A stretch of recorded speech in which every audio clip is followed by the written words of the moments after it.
আমার মূল উদ্দেশ্য কোনো দল কিংবা কোনো ব্যক্তি বিশেষকে প্রাধান্য দেওয়া নয়।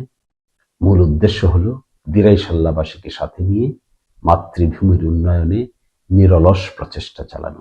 আজ কিছুক্ষণ আগে সুনামগঞ্জ জেলার রিটার্নিং অফিসার কর্তৃক আমার মনোনয়নপত্র বৈধ ঘোষণা করা হয়েছে। এই জন্য আমি সকলকে অভিনন্দন এবং কৃতজ্ঞতা জানাচ্ছি। এটি নির্বাচন প্রক্রিয়ার আরেকটি ধাপ অগ্রসর হলো। আমি আপনাদের সকলকে সাথে নিয়ে নির্বাচন প্রক্রিয়ায় অংশগ্রহণ করতে চাই।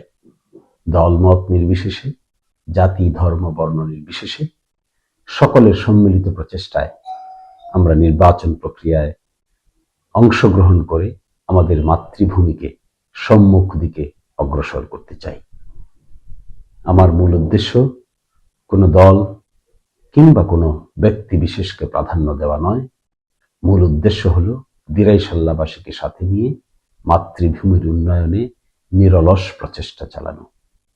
এই যাত্রায় যেই অংশগ্রহণ করতে চান, যেভাবেই অংশগ্রহণ করতে চান, সকলকেই আমি ওয়েলকাম জানাই, সকলকেই আমি সুস্বাগত জানাই।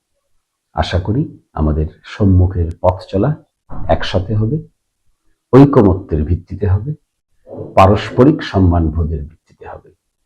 আমরা একসাথে দাঁড়াতে পারলে আমি প্রত্যাশা করি নতুন প্রজন্মের মানুষ সহ সকলে মিলে আমরা একটি সূর্যোদয়ের স্বপ্ন দেখতে পারি।